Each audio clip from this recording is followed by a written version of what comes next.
사드락, 메삭, 아벳느고. 사드락, 메삭, 아벳느고. 다니엘의 세 친구죠. 요 사건 때 다니엘은 없었어요. 그래서 사드락, 메삭, 아벳느고 세 사람 이야기가 나옵니다. 하나님은 예수 믿는 우리 모두가 이 세 사람과 같은 참 신앙인이 되기를 원하십니다. 어떤 환난과 핍박 가운데서도 죽음 앞에서도 저 풀무불에 들어가는 그 순간까지도 들어갈지라도 믿음을 잃어버리지 아니하고 끝까지 믿음을 지킬 수 있는 사람, 흔들리지 않는 사람, 그런 그리스도인을 원하셔요.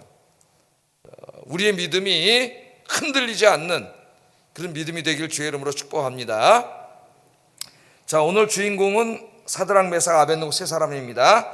이 세 사람은 다니엘과 함께 바벨론으로 청년 때, 청년도 아니죠, 20세도 전이니까 청소년 때입니다. 청소년 때에 끌려왔던 사람이고, 바벨론으로 끌려가면서 지금 우리나라로 한 고등학생 정도 되는 세 친구가 모여가지고 하나님 앞에 다짐을 했어요. 다짐을.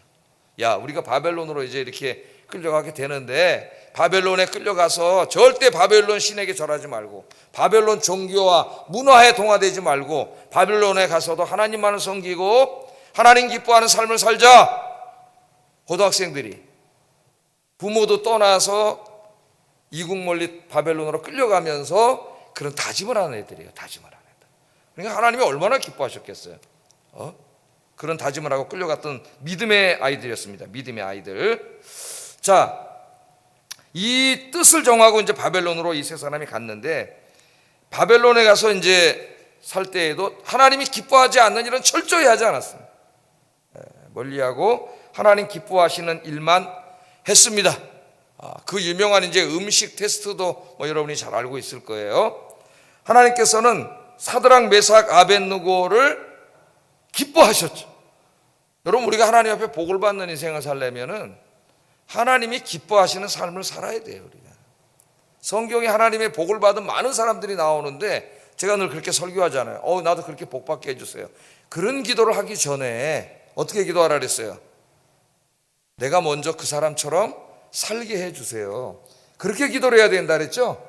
그렇게 사는 데는 눈꽃만큼도 관심이 없고 그 사람이 받은 복에만 관심이 있어. 그래서 기도를 그렇게 한다면은 그거는 미신으로 빠지기가 쉬워요. 기복신앙으로 빠집니다. 기복신앙으로 그 복을 받을 수도 없어요. 그래서 중요한 거는 사드락, 메삭, 아벳느고 하나님의 큰 복을 받고 이제 바벨론의 장관이 되지 않습니까? 이 세 친구가 장관이 되고, 다니엘은 그보다 더 높은 이제 총리로 올라가서 이 땅에서도 복을 받았을 뿐만 아니라 하나님 나라를 위해서 크게 쓰임받는 복을 받은 사람들이에요. 이 사람들이.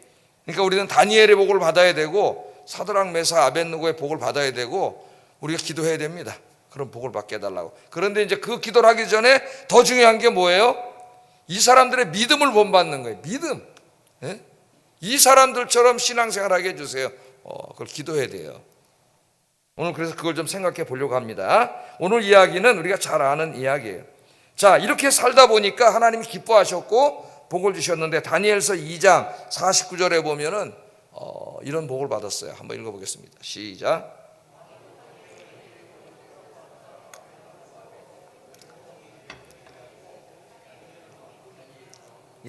다니엘의 요구대로 사드락과 메삭과 아벳느고를 세워 바벨론 지방에 일을 다스리게 하였고, 다니엘은 왕궁에 있었더라. 왕궁에 있었더라. 그러니까 지방의 일을 다스렸으니까 지금으로 말하면은 우리나라 도지사 정도 된다고 보면 되겠어요. 지방장관이 지방장관.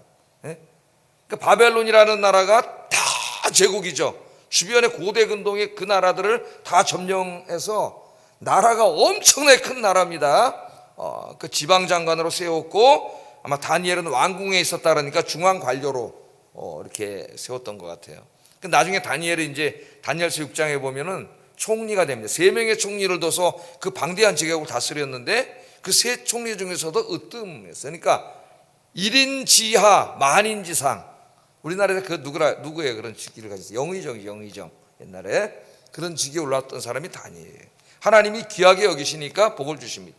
자, 여러분, 사무엘서에서 하나님이 하신 말씀 기억나시죠? 나를 존귀하게 여기는 자를 내가 존귀하게 여기리라. 이 말씀을 꼭 기억해야 됩니다. 하나님 누구를 존귀하게 여기시느냐? 나를 존귀하게 여기는 자, 그를 내가 존귀하게 여겨, 존귀한 자로 만들어 주신다. 그래서 이 사드락 메삭 아벳느고 다니엘 하나님이 존귀한 자로 그렇게 만들어 주셨습니다. 자, 이렇게 지방 장관이 돼서 이제 하나님의 복을 받아 편안하게 살던 어느 날 큰 시험거리가 닥쳐옵니다. 이 세 사람에게. 그 시험거리는 목숨을 내놓는 시험거리예요.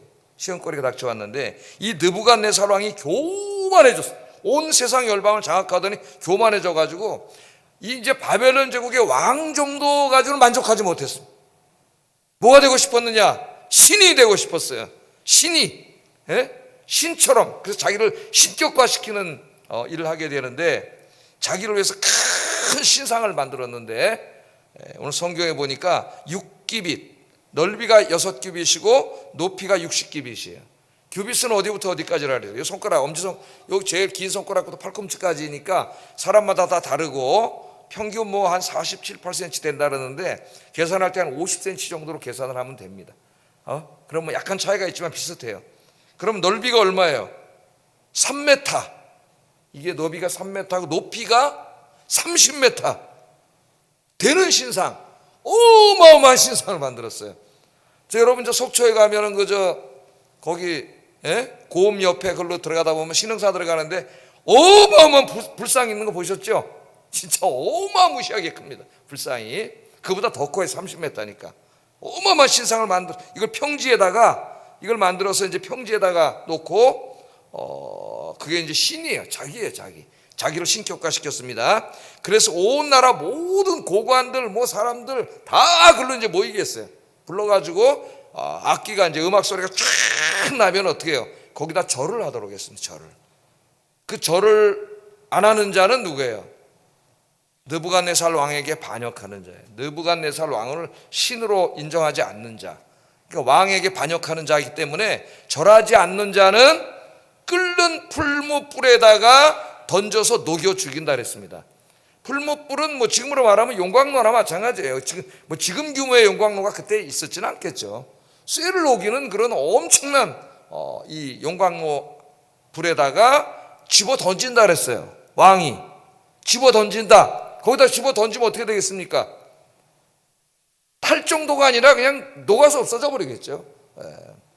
그렇게 왕이 도장을 찍었어요. 명령을 내렸습니다. 그래서 이제 모든 고관들, 백관들을 다 모았는데 아마 다니엘은 그때 왕궁 중앙에 있었기 때문에 여기 오지 않은 것 같아요. 그래서 화를 면했고 사드락 메삭 아벳느고는 이곳에 끌려왔습니다. 끌려왔어요. 그래서 이제 나팔 소리가 나고 여기 보면 악기가 여러 개 나오는데 이 악기로 이제 탁 악기 소리가 날 때 모든 사람이 다 이제 신상 앞에 절을 했어요. 거기 온 다른 사람들은 절하는 게 아무 문제가 되지 않아요. 왜? 그들은 다 신관이 다실론이야, 다실론. 수많은 신들을 섬기는 사람이에요. 그까짓 그 왕 하나 뭐 왕으로 더 한번 절해준다고 해서 뭐 별거 없어요. 그냥 왕한테 잘 보이면 되니까 절하면 돼. 그러나 이 신상에게 절대 절할 수 없는 사람이 딱 세 사람이 거기 있었어요. 누구예요? 사드락 메삭 아벳느고 세 사람. 세 사람은 왜? 하나님을 섬기는 사람입니다. 하나님 외에는 그 누구에게도 경배하지 않는 우상숭배잖아요. 이건 우상숭배. 그러니까 이 세 사람은 절할 수가 없었어요. 그래서 이 악기가 울리고 모든 사람이 다 절을 하는데 세 사람 꼿꼿이 서 있었습니다. 꼿꼿이. 그 안희숙 여사 생각이 나요. 여러분 다 아시잖아요. 그죠? 안희숙 여사 살아있는 사안순교자라. 사안순교자. 그 일제 때 우리도 신사참배했죠. 남산에 올라가서 동쪽을 바라보고 악기 탁 나팔을 불면 모든 사람이 동쪽에 있는 일본 천황에게 절을 했습니다. 절을. 근데 안희숙 여사 책에 보면 그 아가씨였어요. 아가씨. 결혼도 안 한 아가씨인데 보성여고 음악 선생님이었어요. 보성여고 아시죠? 지금 저 남산에 가면 보성여고가 있어요. 지금도 그 학교가. 그 음악 선생님이었는데 그날 교장 선생님부터 비롯해서 모든 교사와 학생들이 남산에 올라가서 동쪽으로 바라보고 이제 신사에 참배하는 날이에요.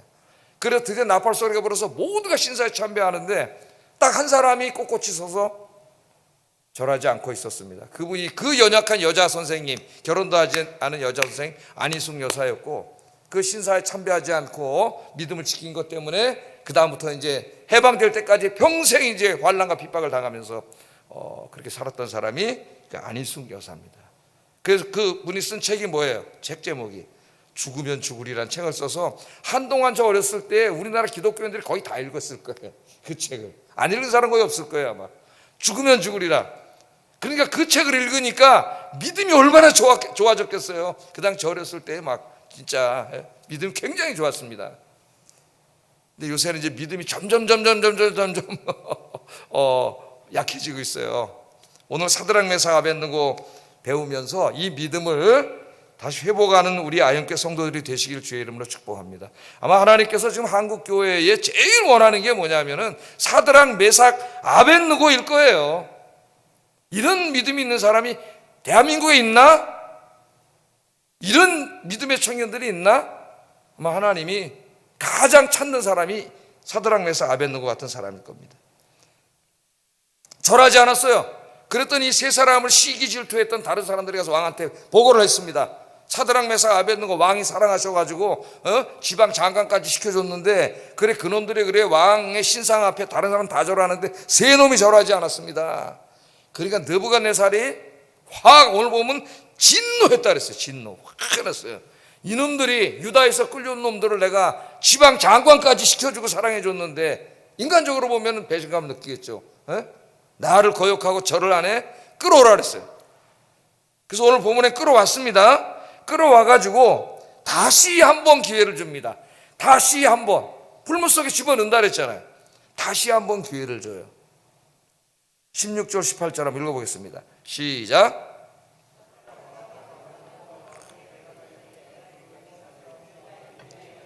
왕에게 대답할 필요가 없나이다. 왕이여 우리가 섬기는 하나님이 계시다면 우리를 맹렬히 타는 풀무불 가운데 능히 건져내시겠고 왕의 손에서도 건져내시리이다. 그렇게 하지 아니할지라도 우리가 왕의 신들을 섬기지도 아니하고 왕이 세우신 금신상에 절하지도 아니할 줄을 아옵소서. 여러분 그 일제 시대 때 우리 이제 독립군 운동하던 사람들 책을 읽어보면은 제일 힘든 유혹이 뭐냐면 두 번째 기회를 줄 때예요. 첫 번째는 내가 조국을 위해서 죽겠다 단단히 마음을 먹고 이제 딱 갔는데 회유를 당하는 게 뭐냐면 한 번 더 기회를 주는 거야. 한 번 더. 너 고향에 가면 어머니도 있지 않느냐, 아내도 있지 않느냐. 한 번 더 기회를 주겠다. 이 한 번 더에 다 넘어간대요. 한 번 더에. 한 번에 마귀가 하는 짓입니다. 한 번 더 기회를 주는 거예요. 자, 지금 죽기를 각오하고 절하지 않았습니다. 이제 풀무법에 던지면 들어가려고 하는데 아니 왕이 불러가지고 하는 말이 다시 한 번 기회를 주겠다. 다시 한 번 기회를 주겠다. 이번에 절하면 살려줄게. 다시 너 호의호식하고 살게 해줄게. 그랬더니 한 말이 뭐예요? 사드락 메삭 아벳느고가 느부갓네살이 우리에게 일에 대해 다시 말할 필요가 없습니다. 다시 대답할 필요가 없습니다. 왕이 우리를 그 불에 던져 넣으신다면은 우리가 믿는 하나님이 능히 우리를 구하여 내시겠고 만일 그리하지 아니할지라도 그냥 우리를 죽게 내버려 둘지라도 우리는 왕의 우상 앞에 절대로 절할 수 없습니다. 절할 수 없습니다. 왕이 화가 나가지고 그냥 세 명을 잡아서 풀물 속에 집어 던져버렸습니다. 어떻게 됐을까요? 어떻게 됐을까요? 여러분은 잘 알고 있으시잖아요. 만약에 어떤 여러분 드라마보다 욕서 끝났으면 되게 궁금할 거예요. 다음 주가 어떻게 됐을까요, 여러분? 오늘 이 설교의 목적은 제가 여러분 주일학생도 아니고 이 얘기들 막 이렇게 재밌게 해줬는데 거기에 있지 않고 이 세 사람의 신앙을 세 부분으로 나누어서 좀 생각을 해보려고 해요. 첫째, 이 사드락 메삭 아벳느고의 신앙은 조금도 타협하지 않는 신앙, 타협하지 않고 하나님만 섬기는 신앙입니다. 여기 중요한 게 뭐예요? 타협하지 않는다. 타협하지 않는다. 신앙에는 타협이 없습니다.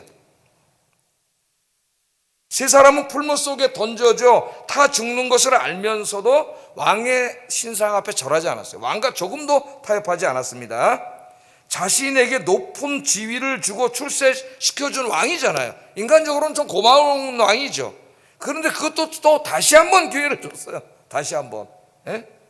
다시 한번 기회를 줬는데도 조금도 타협하지 않고 우상에게 절하는 것을 거절하고 풀무 속에 들어가는 길을 택했다는 거예요. 그리스도인들은 이 불신 세상 속에 살면서 안 믿는 사람들과 함께 어울려 살면서 때로는 많은 것을 양보해야 되고 살아야 합니다. 다른 사람들과 조화를 이루고 평화롭게 살아야 합니다. 누구보다도 이해심이 많아야 되고 다른 사람을 배려할 줄 알아야 됩니다. 내 것만 주장하지 말고 다른 사람들의 것도 인정해 줘야 됩니다. 그러나 그리스도인들이 절대로 양보하거나 타협하지 않고 목숨을 바쳐 끝까지 지켜야 할 것들이 있어요. 조금도 타협하면 안 되는 것, 그게 뭐냐면 신앙이에요. 신앙의 가치. 여기에는 타협과 양보가 있을 수가 없습니다. 만일 어떤 사람이 하나님 외에 다른 것을 섬기라 한다면, 하나님보다 다른 것에게 더 충성과 헌신을 하라고 한다면 우리는 죽음으로써 저항할 각오를 해야 된다. 초대교회 때 로마도 역시 황제를 신성화해가지고 황제의 숭배를 강요했습니다. 로마 황제를 큐리오스, 주님으로 부르도록 했어요. 하나님께만 주님으로 불러야 되는, 하나님만 주님으로 불러야 되는데 큐리오스라고 부르도록 했습니다. 그리고 로마 황제를 신으로 숭배하지 않는 자들에게는 무자비한 박해를 가했습니다. 무자비한 박해. 그래서 초대교회 성도들이 무자비한 박해를 받았어요. 그러나 그 감옥에 끌려가서 매를 맞고 고문을 당하고 심지어는 순교하면서도 신앙에 타협을 하지 않고 그 고문을 다 당하고 순교한 사람들이 우리 초대교회 성도님들이에요. 성도님들. 많은 사람들이 순교를 했습니다. 그러나 죽어가면서도 조금도 타협하지 않고 그 신앙을 부정하기만 하면 살 수 있는데, 조금만 타협하면 잘 살 수 있는데 조금 더 타협하지 않고 순교의 길을 택했다는 거예요. 그건 우리나라 일제 강점기도 제가 아까 말씀드렸지만 많은 사람들이 타협했습니다. 많은 사람들이 신사에 가서 절했어요. 뭐라 그러면서 타협했느냐? 신사에 참배하는 것은 국가에 대한 예의를 하는 것이지 우상 숭배가 아니다. 그래서 우리 대한예수교 장로교 우리 총회에서 목사님들 장로님들이 모여서 신사 참배를 가결한 걸 아십니까, 여러분? 가결했어요. 가결. 부끄러운 역사를 가지고 있습니다. 우리가 가결을 해가지고 가서 참배했어요. 그러나 그 중에 이제 믿음이 있는 목사님들과 장로님들이 이것은 우상 숭배다 해서 목숨을 걸고 순교하면서 끝까지 참배하지 않았죠. 우리 교단이 회개해야 될 일인 신사 참배를 가결했다는 거예요. 신사 참배를 목사 장로들이 모여서, 부끄러운 역사입니다. 살기 위해서 타협한 거죠. 타협했어요. 지구의 3분의 1을 붉게 물들였던 공산주의자들이 막 전 세계를 장악해 나갈 때에도 그 공산주의 치하에서 여러분 얼마나 잔인하게 죽었겠어요. 조금 더 타협하지 않고 끝까지 믿음을 지켰던 믿음의 사람들이 있었다는 거예요. 하나님은 그런 사람들을 사랑하십니다. 여러분들의 믿음이 타협하지 않는 믿음이 되길 주의 이름으로 축복합니다. 믿음은 타협하면 안 돼요. 세상과 타협하면 안 됩니다. 돈과 타협하면 안 됩니다. 하나님은 100% 순수한 믿음을 원하세요. 오늘날 우리는 거대한 우상이나 황제 숭배와 같은 것에 직면해 있지 않습니다. 무슨 환난과 핍박을 받지도 않습니다. 그러나 사탄은 그것보다 훨씬 교묘하게 우리들을 우상 앞에 절하게 만들고 있다는 거예요. 신학자들은 21세기 가장 강력한 우상이 돈과 자기애라고 말합니다. 돈과 자기애. 돈과 자기 사랑. 돈과 자기 사랑. 이게 강력한 우상이라는 거예요. 예수님은 그것을 만몬, 물질 숭배라고 말씀하셨습니다. 마태복음 6장 24절을 읽어봅니다. 시작.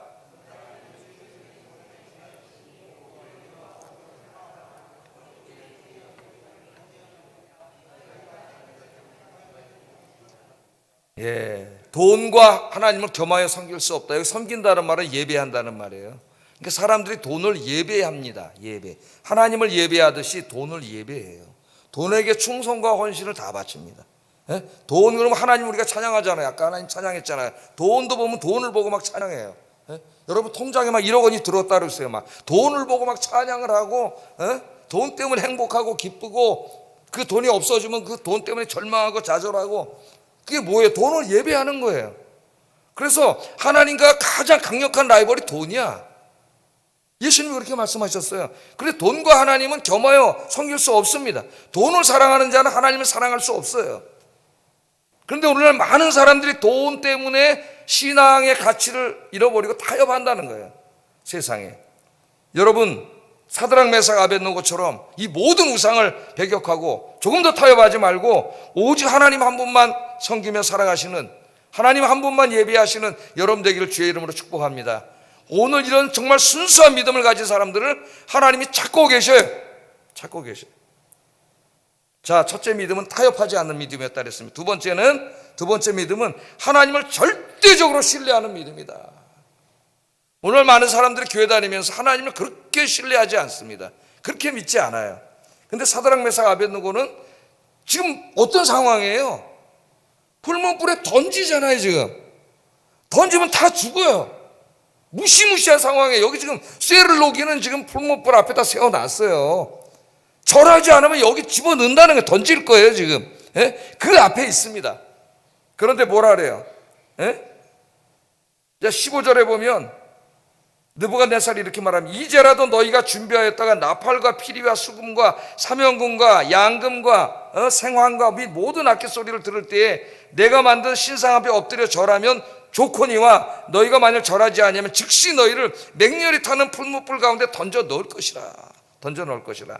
능히 너희를 내 손에서 건져낼 신이 누구이겠느냐.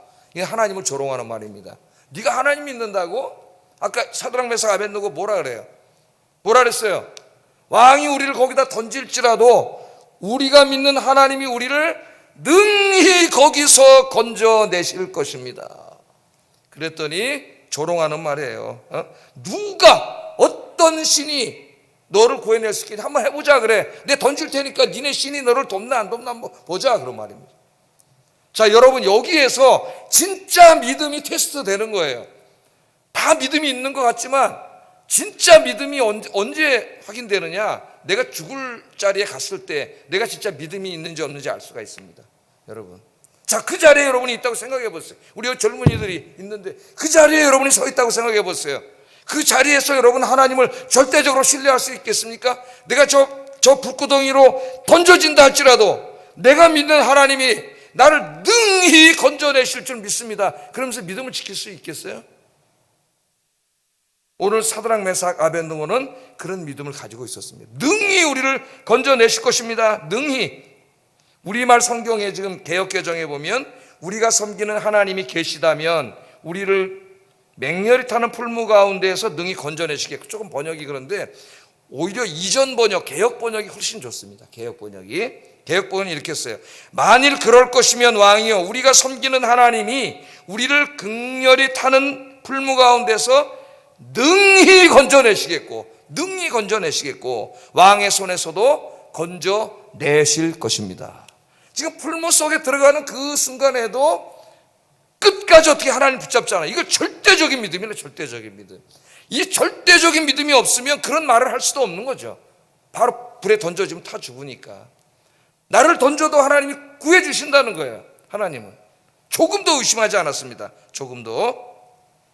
자, 이런 절대적인 믿음을 가지고 있었습니다. 그래서 그냥 어떻게 했어요?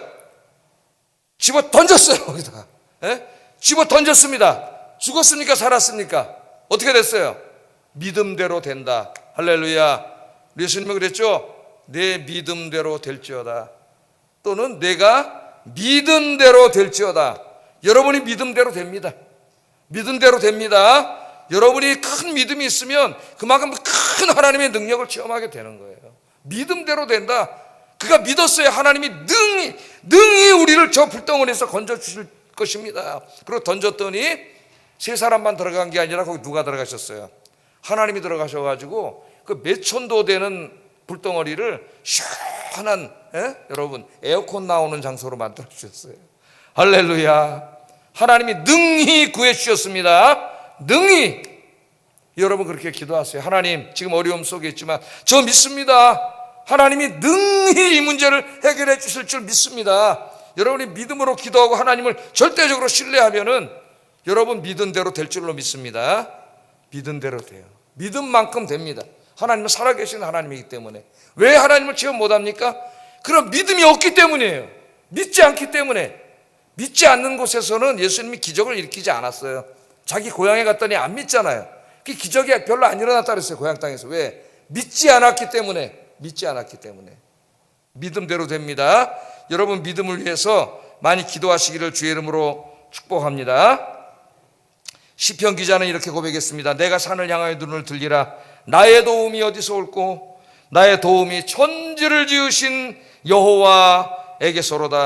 할렐루야. 천지를 지으신 여호와, 전능하신 하나님, 불가능이 없으신 하나님, 나의 도움이 어디서 온다고요? 천지를 창조하신 하나님에게서 와요. 천지를 지으신 하나님. 여러분의 믿음이 사드락 메삭 아벳느고처럼 절대적인 믿음이 되시기를 주의 이름으로 축복합니다. 마지막으로 제일 중요한 거예요. 이제 제일 중요한 거예요. 성숙한 거예요. 제일 중요한 게 뭐냐?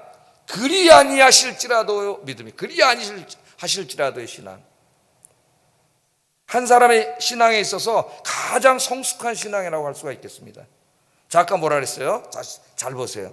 왕이 우리를 그 풀무불에 던져 넣어서 죽인다고 할지라도 우리가 믿는 하나님이 능히 우리를 거기서 건져내실 것이고, 그 다음 말이에요. 그 다음 뭐라 그랬어요?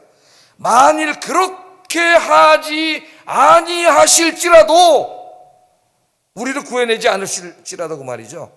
그렇게 하지 아니하실지라도 우리가 왕의 신들을 섬기지도 아니하고 왕의 세운 금신상에게 절하지도 아니할 줄을 아옵소서. 오늘 세 번째 제일 중요한 신앙은 그리 아니하실지라도의 믿음입니다. 그리 아니하실지라도. 사드락과 메삭과 아벳느고는 하나님이 구해 주실지를 확신했습니다. 확신했어요. 왜? 하나님은 전능하신 하나님이기 때문에 능히 구원할 수 있다는 것을 믿었어요. 그러나 그 능력의 하나님께서 자신들을 풀무 속에서 그대로 순교하게 하실 수도 있다는 것도 알았습니다.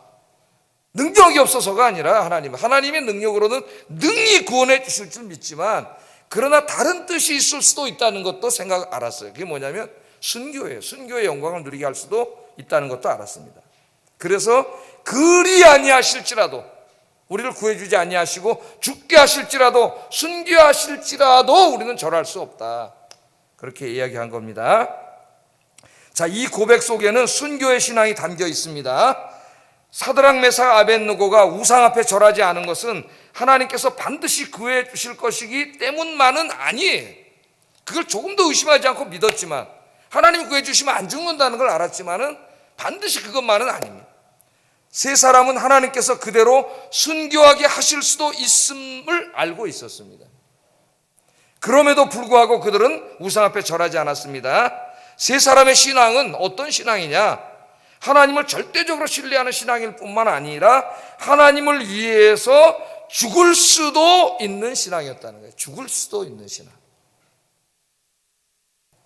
하나님께서는 때로 능력으로 역사하셔서 주의 백성들을 구원해 주시기도 하시지만, 성경을 읽어보세요. 때로는 순교하게 하시기도 하십니다. 순교하게. 자, 여러분 보세요. 하나님께서는 예수님의 제자 야고보가 칼로 목베임을 당해서 죽을 때, 야고보서에 사도행전에 나오죠. 칼로 죽임을 당할 때에 기적적인 방법으로 구원해 주실 수 있었지만 구원해 주시지 않았습니다. 스데반이 돌로 맞아 죽을 때에도 주의 능력으로 구원해 주실 수 있었지만 구원해 주지 않고 죽게 하셨습니다. 베드로가 십자가를 거꾸로 지고 고통당할 때에도 초자연적인 방법으로 구원해 주실 수 있었지만 구원해 주시지 않았어요. 왜? 그들이 하나님을 위하여 순교할 수 있는 영광을 누리게 하셨다는 거예요. 그러니까 때로는 하나님이 우리를 환난과 핍박으로부터, 모든 위험으로부터 능히 구원해 주시기도 하지만 때로는 우리를 주님을 위해서 죽는 영광을 누리게 하실 때도 있다는 겁니다. 그래서 기독교는 기적과 능력의 역사일 뿐만 아니라 순교의 역사이기도 해요. 수많은 사람들이 주님을 위해서 죽었잖아요. 순교자들은 이 땅에서 부귀와 영화를 누리는 것을 원했던 사람이 아니라 하나님 나라에 가서 하나님이 주시는 영원한 면류관과 영생을 기다리는 사람이에요. 훨씬 믿음이 깊고 성숙한 믿음의 사람들입니다. 여러분, 히브리서 11장 36절 38절에 보면 이런 순교의 믿음을 가진 사람들이 굉장히 많이 소개되고 있습니다. 히브리서 11장 36절 38절 읽어보겠습니다. 시작.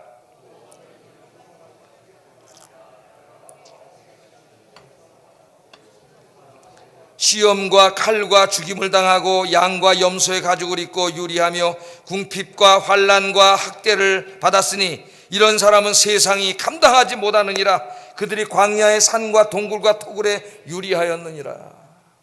초대교회 많은 사람들이 주님을 위해서 순교했어요. 조롱과 채찍질 뿐만 아니라 결박과 옥에 갇히는 것과 같은 시련도 받았으며 돌로 치는 것과 톱으로 켜는 것과 시험과 칼로 죽임을 당하고 톱으로 쓸려 죽 톱으로 쓸려 죽었다면 여러분 생각해 보세요. 칼로 죽임을 당하고 수많은 사람들이 순교했다는 거예요. 그 신실한 사람들이, 그 신실한 믿음의 사람들이 그렇게 처참하게 죽어갈 때에 하나님은 왜 보고만 계셨을까요, 여러분? 하나님은 전능하신 하나님, 능력의 하나님이신데 말씀 한마디로 그들을 다 구원할 수 있는데 왜 내버려 두셨을까요? 어떤 때는 하나님이 구원해 주실 때도 있지만 어떤 때는 그 순교의 영광을 누리게 하실 때도 있다는 겁니다. 사드락, 메삭, 아벳느고는 그걸 알고 있었어요. 왕이 우리를 던질지라도 하나님은 전능하시기 때문에 나를 능히 구원해 주실 수 있습니다.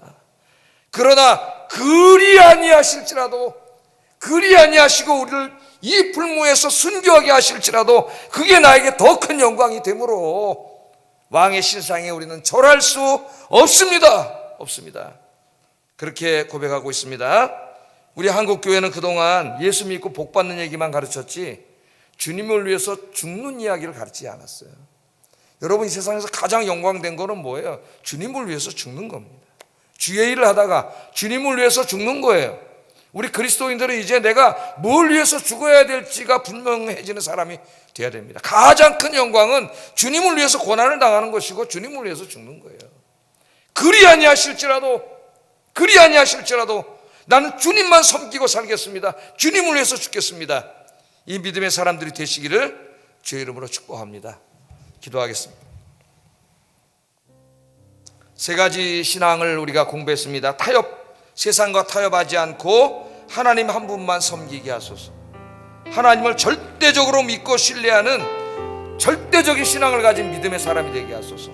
세 번째, 그러나 그리 아니하실지라도 이 신앙을 가지고, 이 순교의 신앙을 가지고 살아가는 성숙한 신앙인이 되게 하소서. 기도하겠습니다.